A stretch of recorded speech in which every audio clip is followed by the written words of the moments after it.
Deputy CM గారు.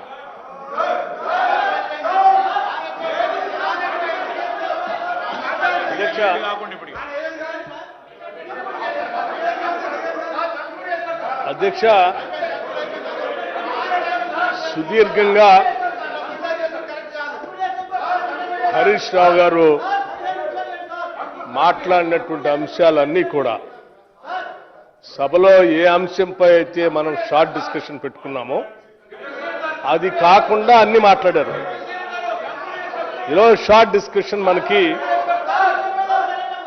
అధ్యక్ష report of honourable mister justice Pinaki Chandra Ghosh, former judge, supreme court of India, former chairman Lokpal of India, commission of enquiry on construction of barrages at Medigadda, Annaram and Sundilla of Kaleshwaram project. అధ్యక్ష, ఎందుకు అసలు మనం ఈరోజు దీని మీద ఈ రిపోర్ట్ మీద ఇంతగా మాట్లాడుకోవాల్సిన అవసరం ఎందుకు ఏర్పడింది ఈ రాష్ట్రంలోని ఒకసారి ఆలోచన చేస్తే అధ్యక్ష ఈ దేశంలో నీళ్ల కోసం పెద్ద ఎత్తున పోరాటాలు జరిగాయి అధ్యక్ష. ఆ పోరాటాల్లో తెలంగాణ రాష్ట్రం కూడా పెద్ద ఎత్తున నీళ్ల కోసమే పోరాటం చేసి ప్రత్యేక రాష్ట్రం తెచ్చుకున్నాం అధ్యక్ష. దయచేసి అధ్యక్ష, వాళ్ళు కేవలం సభని రాష్ట్ర ప్రజల్ని తప్పుదో పట్టించడం కోసం చేసే ప్రయత్నంలో భాగంగానే ఇటువంటి కార్యక్రమం చేస్తూ ఉన్నారు. వాళ్ళు మాట్లాడాల్సిందల్లా మాట్లాడారు. వాస్తవాలు ఈరోజు సభలో సస్పెండ్ అయిపోతారు. చర్చకు వస్తూ ఉంటే అల్లరి చేసి కార్యక్రమం జరగకుండా చూడాలనేటువంటి ప్రయత్నం చేస్తూ ఉన్నారు. యావత్ తెలంగాణ ప్రజానికం, సమాజం, భారతదేశం కూడా ఈరోజు 1,00,000 కోట్ల పైబడి కట్టినటువంటి కాళేశ్వరం తెలంగాణ రాష్ట్రంలో కూలిపోతే దానిపైన ఈ రాష్ట్ర ప్రభుత్వం వేసినటువంటి కమిషన్ రిపోర్టు సంబంధించి ఏమిచ్చింది, ఏం చెప్పింది, ఈ ప్రభుత్వం ఏం చేయాలనుకుంటుంది, ప్రజల సొమ్ముకి ఏ రకంగా మనం జవాబుదారీతనంగా ఉండాలని ఆలోచన చేస్తుందని తెలంగాణ సమాజం మొత్తం కూడా ఈ రాష్ట్ర ప్రభుత్వం పైన, ఈ సభ పైన చూస్తా ఉన్నారు అధ్యక్ష. ఈరోజు జరిగేటువంటి చర్చలో కాళేశ్వరం ప్రాజెక్టు గురించి మనం మాట్లాడుకునే ముందు అధ్యక్ష అదేదో ఆషామాషి వ్యవహారంలాగా వాళ్ళు మాట్లాడటం కోసం ప్రయత్నం చేస్తా ఉన్నారు అధ్యక్ష. అది ఆషామాషి వ్యవహారం కాదు అధ్యక్ష. రాష్ట్ర ప్రజలకు సంబంధించిన సొమ్ము, ఈ రాష్ట్రం కొట్లాడి నీళ్ల కోసం తెచ్చుకున్న ప్రాజెక్టుల పైన కట్టాల్సినటువంటి ప్రాజెక్టులకు సంబంధించిన అంశానికి సంబంధించిన అంశం అది. ఆనాడు ఉమ్మడి రాష్ట్రంలో డాక్టర్ బాబాసాహెబ్ అంబేద్కర్ ప్రాణహిత చేవెళ్ల ప్రాజెక్టుని ఈ తెలంగాణ ప్రాంత ప్రజల కోసం మొదలుపెట్టినటువంటి ఆ ప్రాజెక్టుని త్వరితగతిన పూర్తి చేసుకొని ఈ రాష్ట్రానికి నీళ్లు అందించి ఉంటే ఈ రాష్ట్రంలో ఇప్పటికే దాదాపు అతి తక్కువ డబ్బుతో, అంటే ఉదాహరణకు అధ్యక్ష, మీరు మనందరికీ తెలిసిన అంశమే బాబాసాహెబ్ అంబేద్కర్ ప్రాణహిత చేవెళ్లకు సంబంధించినటువంటి ప్రాజెక్టు అధ్యక్ష 2007లో శాంక్షన్ చేస్తే 2009లో మొదలు పెడితే దాదాపు 16,40,000 ఎకరాలకి ఆయకట్టుకు నీళ్లు ఇచ్చేటట్టుగా 10 టీఎంసీ నీళ్లతో ఆనాటి ఉమ్మడి రాష్ట్రంలో ఉన్నటువంటి తెలంగాణ ప్రాంతంలోని 7 జిల్లాలకి డ్రింకింగ్ వాటర్ అందించేటట్టుగా, హైదరాబాద్ జంట నగరాలకు సంబంధించి 30 టీఎంసీలు డ్రింకింగ్ వాటర్ ఇచ్చేటట్టుగా, హైదరాబాద్ పరిసర ప్రాంతాల్లో ఉన్నటువంటి పారిశ్రమల అన్నిటికి కూడా 16 టీఎంసీలు ఇండస్ట్రియల్ పర్పస్ కోసం నీళ్లు ఇచ్చేటట్టుగా డిజైన్ చేసి ఈ రాష్ట్రంలో అందించినటువంటి ప్రాజెక్టు కాస్ట్ కేవలం 38,500 కోట్ల రూపాయలు మాత్రమే అధ్యక్ష. కేవలం 38,500 కోట్ల రూపాయలు మాత్రమే అధ్యక్ష. ఇది కాకుండా వారు ఇంకోటి యాడ్ చేశారు, మిషన్ భగీరథ అని దానికి ఒక 52,000 కోట్ల రూపాయలు అంటే దాదాపు 42,000 కోట్ల రూపాయలు కూడా ఖర్చు పెట్టకుండా ఉపయోగపడి కేవలం 38,500 కోట్ల రూపాయలతో పూర్తయ్యేటువంటి ప్రాజెక్టు సంబంధించి దాన్ని పెంచి పెంచి పెంచి 1,27,000 కోట్లకి పెంచి రాష్ట్రం పైన పడి దాదాపు 1,00,000 కోట్ల దోపిడీ గురై అది కడితే కూలిపోయిన ప్రాజెక్టు పైన ఈరోజు ఏం చేయాలని ఈరోజు సభలో మనం అందరం చర్చిస్తా ఉన్నాం. అధ్యక్ష, ఈ సందర్భంగా నేను తప్పనిసరిగా సభకి సమాజానికి కూడా ఈ దేశానికి కూడా తెలియాలి అధ్యక్ష. ప్రాజెక్టులంటే ఆధునిక దేవాలయాలు అధ్యక్ష, ఇది ఆషామాషి వ్యవహారం కాదు అధ్యక్ష. ఈ దేశంలో బాక్రా నంగల్ కట్టారు అధ్యక్ష. ఈ దేశంలో పాంగ్ బియాస్ నది పైన ఇండస్ బేసిన్లో కట్టారు 51 సంవత్సరాల క్రితం. బాక్రా నంగల్ 62 సంవత్సరాల క్రితం కట్టారు.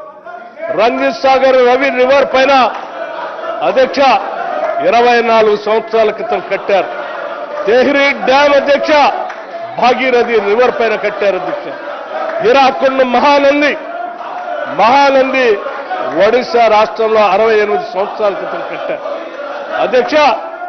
మైథన్ బర్కార్ జార్ఖండ్ రాష్ట్రంలో 68 సంవత్సరాల క్రితం కట్టారు అధ్యక్ష.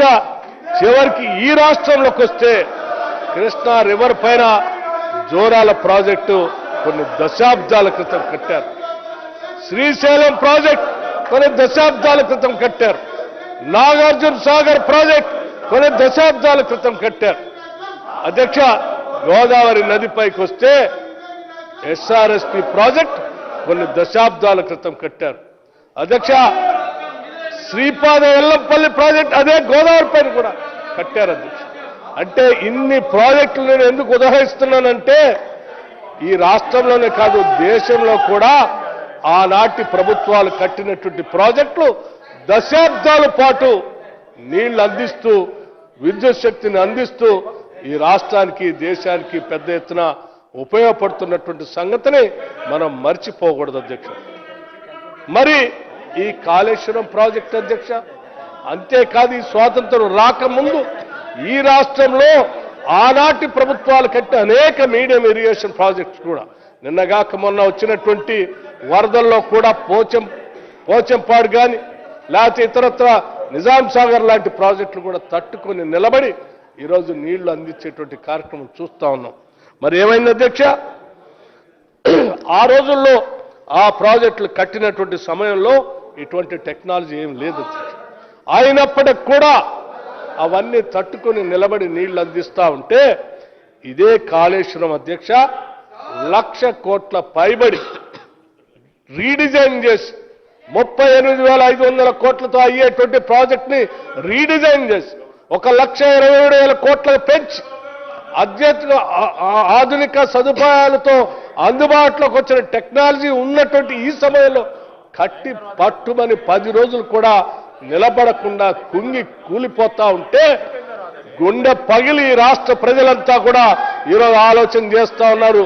మా సొమ్ము 1,00,000 కోట్లు ఈ రకంగా దుర్వినియోగమైంది అనేటువంటి బాధతో ఆవేదన చెందుతా ఉంటే ఈరోజు మనం అందరం చర్చిస్తా ఉన్నాం అధ్యక్ష. మీరు మాట్లాడుతూ ఉన్నారు హరీష్ రావు గారు, వారు మాట్లాడిన ఆద్యంతో అంతా నేను రాసుకున్నాను అధ్యక్ష. ఇది కాంగ్రెస్ పార్టీ మాట్లాడేటువంటి మాటలు కాదు అధ్యక్ష. ఈరోజు మనం మాట్లాడేది కేవలం ఈరోజు సభలో మా మంత్రి గారు ఉత్తమ్ కుమార్ రెడ్డి గారు చెప్పినా, లేకపోతే శ్రీనివాస్ రెడ్డి గారు చెప్పినా, లేకపోతే సభానాయకుడు శ్రీ రేవంత్ రెడ్డి గారు చెప్పినా, లేకపోతే శ్రీధర్ బాబు గారు చెప్పినా మేము మా పార్టీ వాదనను ఇక్కడ వినిపించట్లేదు అధ్యక్ష. లేకపోతే ఈ ప్రభుత్వం యొక్క వాదనను కూడా వినిపించట్లేదు అధ్యక్ష. కేవలం ఈరోజు సభలో చెప్పిన ప్రతి అంశం ఈ దేశంలో అత్యున్నతమైనటువంటి గౌరవం సంపాదించుకున్నటువంటి జస్టిస్ ఘోష్ గారు ఇచ్చినటువంటి రిపోర్ట్నే అందులో ఉన్నటువంటి అంశాలను మాత్రమే ఇక్కడ సభలో మాట్లాడారు తప్ప ఎటువంటి రాజకీయ ప్రస్తావనలు కానీ కక్ష సాధింపు ధోరణులు కానీ మాట్లాడలేదు అధ్యక్ష. ఘోష్ సంబంధించినటువంటి రిపోర్ట్ ఇస్తే డిప్యూటీ సీఎం గారు అధ్యక్ష మీరు కూర్చుంటే రిపోర్ట్ ఇస్తే రిపోర్ట్ని ప్రజల ముందు ఉంచాలా ప్రజల ముందు ఉంచాలా, లేకపోతే రిపోర్ట్ని దాచి ఉంచాలా, లేకపోతే రిపోర్ట్ దాచించి మేమన్నా దురుద్దేశపూర్వకంగా రాజకీయపరమైనటువంటి ఆరోపణలు చేయాలా అనేటువంటి ఆలోచన వచ్చినప్పుడు, రాజకీయపరమైనటువంటి దురుద్దేశపరమైన ఆలోచన ఎట్టి పరిస్థితుల్లో మనం చేయొద్దు. రాష్ట్ర ప్రయోజనాల దృష్ట్యా చాలా ట్రాన్స్పరెంట్ గా ఘోష్ గారు ఇచ్చినటువంటి అంశాలపైనే సభ ముందుంచి సభలో చర్చించి అంతిమంగా మూడ్ ఆఫ్ ది హౌస్ సభ ఏం చెప్తుందో విని ఈ రిపోర్టు పైన, జరిగిన దోపిడీ పైన, జరిగిన నష్టం పైన సభ ఏం చెప్తే దానికి అనుగుణంగా ఈ రాష్ట్ర ప్రభుత్వం నిర్ణయం చేద్దామని అత్యంత ప్రజాస్వామ్యయుతంగా ఈ రిపోర్ట్ని సభలో ఈరోజు పెట్టారు. అధ్యక్ష, పెట్టినటువంటి రిపోర్ట్ పైన ఉన్న అంశాలు మాట్లాడకుండా హరీష్ రావు గారు అనేక అంశాలు మాట్లాడారు. చివరికి ఏ స్థాయికి వెళ్ళారంటే రకరకాలైనటువంటి అపవాదులు జస్టిస్ ఘోష్ గారు కూడా ఆపాదించారు. ఎన్డీఎస్ఏ రిపోర్టుకు సంబంధించిన అధికారుల పైన కూడా అనేక రకాలైన అపవాదులు ఆపాదించారు. అధ్యక్ష, నేను వారు అడుగుతా ఉన్నాను, కాంగ్రెస్ పార్టీ మాట్లాడితే రాజకీయం అన్నారు, ప్రభుత్వం మాట్లాడితే కక్ష సాధింపు ధోరణి అన్నారు, ఎన్డీఎస్సీ రిపోర్ట్ ఇస్తే ఆ అధికారులు మీరు కుమ్ముక్కయ్యారన్నారు, చివరికి జ్యుడిషియల్ ఎంక్వైరీ రిపోర్ట్ ఇస్తే ఇది ఒక చెత్త రిపోర్ట్ అని మాట్లాడుతూ ఉన్నారు. అంటే మీరు దేనికి ఒప్పుకుంటారు ఈ దేశంలో అని నేను అడుగుతున్నాను. మీరందరూ ఏమన్నా అతీతులా? మీరంతా ఏమన్నా అతీతులా? దేనికి మీరు సమాధానం చెప్తారు? మీరంతా ఏమన్నా దైవాంశ సంభూతులు అనుకుంటున్నారా? ఈ రాష్ట్రంలో జరిగినటువంటి దోపిడీ గురించి సంబంధించిన సమాచారం ఈరోజు సభ ముందు పెడితే దాని గురించి మాట్లాడకుండా ఇవన్నీ చెప్పినటువంటి ప్రతి అంశానికి ఏదో ఒకటి ఆపాదించి తప్పుడుగా మీరు ప్రయత్నం చేసేటువంటి కార్యక్రమం ఇది సరైనది కాదని నేను చాలా స్పష్టంగా చెప్పదలుచుకున్నాను. అధ్యక్ష, ఘోష్ రిపోర్ట్ గురించి మాట్లాడుతూ వారు ఒక సభ్యత కలిగినటువంటి 10 సంవత్సరాలు మంత్రిగా పనిచేశారు హరీష్ రావు గారు. ఘోష్ రిపోర్ట్ గురించి మాట్లాడుతూ ఇది ఒక పొలిటికల్ డ్రామా, ఒక సర్కస్ నడుపుతున్నారు అంటున్నారు. ఇదేనా మీరు మాట్లాడాల్సింది? చేసినటువంటి కాళేశ్వరంలో జరిగినటువంటి అన్యాయం, దోపిడీ, కుంగిపోయిన దాన్ని ఈరోజు రాష్ట్ర ప్రజలంతా చూస్తా ఉన్నారు. అదేం కళ్ళకు కనపడేది కదా అధ్యక్ష? అదేం మేమేమో కనికట్టు చేసి మీలాగా ఉన్నది లేనట్టు, లేనిది ఉన్నట్టు భ్రమలు కల్పించి ఆడ కుంగిపోతుందని రాష్ట్ర ప్రజలందరికీ భ్రమలేం కల్పించలేదు కదా అధ్యక్ష. మీ సమయంలోనే, మీరే అధికారంలో ఉన్నప్పుడే, మీ టైంలోనే అది కుంగిపోతా ఉంటే మేము కాదు అధ్యక్ష, ఈ రాష్ట్రంలో ఉన్నటువంటి మీడియా సంస్థలు వాస్తవాన్ని బయటికి తీసుకొచ్చి చూపించారు. వాస్తవాలను బయటికి తీసుకొని చూపిస్తే ఆ తర్వాత మిగతా రాజకీయ పార్టీలకు సంబంధించిన నాయకులంతా అక్కడికి వెళ్ళి చూసి విని దాన్ని బయటికి తీసుకొచ్చి అంతిమంగా జరుగుతున్న నష్టం పైన ఆలోచన చేశారు. అధ్యక్ష, ఘోష్ రిపోర్ట్ సంబంధించి న్యాయంగా విచారణ జరగలేదని అంటున్నారు. అధ్యక్ష, మీ అందరికీ తెలియని కాదు, ఘోష్ గారు అత్యంత పారదర్శి. చివరికి పేపర్లో నోటిఫికేషన్ కూడా ఇచ్చి ఆ నోటిఫికేషన్లో ఎవరైనా దీనికి సంబంధించినటువంటి సమాచారం వచ్చి నేరుగా మీరందరూ అందించవచ్చు, అఫిడవిట్తో సహా అందించవచ్చు అని అంటే వారు ఆ నోటిఫికేషన్ ఇచ్చి మీ అందరిని పిలిచారు కాబట్టే కదా, మిమ్మల్ని అందరికీ పిలుపు వచ్చింది కాబట్టే కదా మీరు వెళ్ళి వారి ముందు హాజరై కాగితాలు సమర్పించి ఆ ఎంక్వైరీ రిపోర్ట్లో పాల్గొంది. ఒకవేళ వాళ్ళు పిలవకుండా ఉంటే మీరు వెళ్ళేవాళ్లే కాదు, మీరు వెళ్ళకపోతే కాగితాలు ఇచ్చేవాళ్ళు కాదు, మీరు అన్ని వార్తలు బయటకు వచ్చేవి కాదు. అంటే వారు పిలిచారు, మీరు వెళ్ళారు, మీకు చెప్పాల్సిందంతా న్యాయబద్ధంగా వాదించాల్సిందంతా వారు ముందు వాదించారు, మీరు కావలసిన కాగితాలన్నీ కూడా చూపించారు. అన్నిటిని చూసిన తర్వాతనే, అందరితో కలిసి మాట్లాడిన తర్వాతనే అంతిమంగా ఈ రిపోర్ట్ని రాష్ట్ర ప్రభుత్వానికి ఆ ఘోష్ కమిటీ వారు ఇచ్చారు. అంటే అడుగడుగున ప్రతి పదంలో కూడా సత్యదూరమైనటువంటి మాటలు సభని పక్కదోవ పట్టిస్తూ ఈ సమాజాన్ని కూడా పక్కదోవ పట్టించడం కోసం హరీష్ రావు గారు చేస్తున్నటువంటి మాటలు సరైనది కాదని నేను చాలా స్పష్టంగా చెప్పదలుచుకున్నాను అధ్యక్ష. అట్లాగే వారు ఇంకో మాట కూడా అన్నారు, మాకు ఏంటి ప్రొసీజరల్ ల్యాబ్ నిష్పక్షమైన ఇల్లాజికల్ పొలిటికల్ మోటివేషన్తో మాట్లాడుతున్నారు. ఏం మాట్లాడుతున్నారు అధ్యక్ష? పొలిటికల్ మోటివేషన్తో మాట్లాడే వాళ్ళం అయితే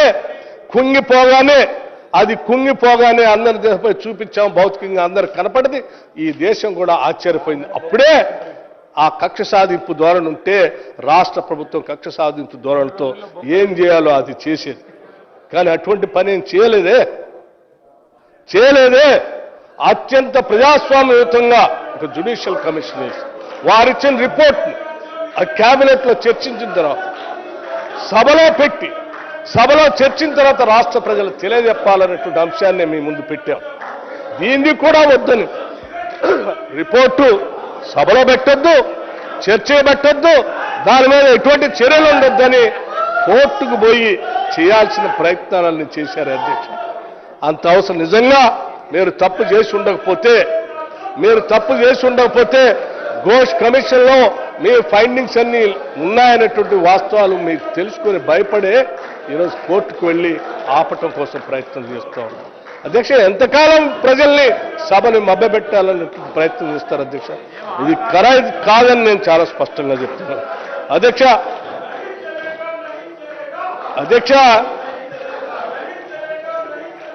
మీలాగా ఏంటి న్యాయమూర్తి హరీష్ రావు గారు చాలా బాగా వాదిస్తున్నావు అని వారు ఏదో ప్రయత్నం చేయబోతా ఉన్నారు అధ్యక్ష. నేను వారికి ఒకటే చెప్పదలుచుకున్నాను, ఇక్కడ వాదించడానికి రాలే మనం.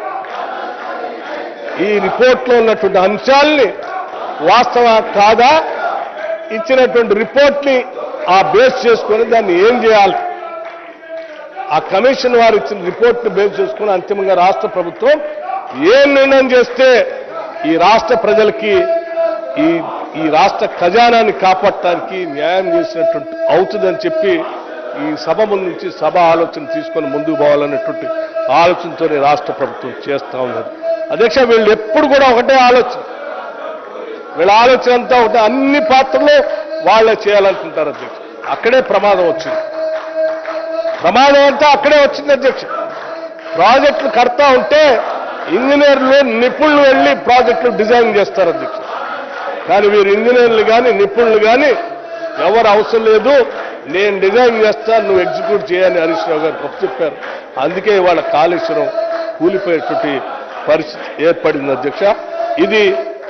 ఇటువంటి ప్రమాదాల వల్లే ఈరోజు రాష్ట్రం అంతా కూడా ఇబ్బందుల్లో ఉన్నటువంటి విషయం మీ అందరూ తెలుసు అధ్యక్ష. మేము ఇంకొక విషయం కూడా చాలా స్పష్టంగా చెప్పదలుచుకున్నాం. కమిషన్ రిపోర్ట్ సభ నుంచి మీరు ఇచ్చినటువంటి ఆదేశాలని సభలో ఉన్నటువంటి మూడ్ని తీసుకొని అంతిమంగా నిర్ణయాలు జరిచింది తప్ప ఇలా అల్లరి చేసో సభని తప్పుదోవ పట్టిస్తో లేకపోతే సభలో మాట్లాడేటువంటి అంశాలు ఎవరికి పోకుండా ఉండాలని చేసేటువంటి ఈ యాగి అంటే వీరికి సభ అన్నా ప్రజాస్వామ్యం అన్నా ప్రజలన్నా ప్రజల సొమ్మన్నా ఎంత బాధ్యత ఉంటుందో వీరు చేసేటువంటి కార్యక్రమం ద్వారానే అర్థమవుతుంది అధ్యక్ష. నేను ఇంకో మాట కూడా చెప్పదలుచుకున్నాను అధ్యక్ష. వారు శ్రీనివాసరెడ్డి గారు మాట్లాడేటప్పుడు ఒక మాట చెప్పారు. ఏం చెప్పారంటే, మీకు ధన్యవాదాలు చెప్తా ఉన్నాము, బాబాసాహెబ్ అంబేద్కర్ ప్రాణహిత చేవెళ్ల ప్రాజెక్ట్ కట్టేటప్పుడు ఈ రాష్ట్రం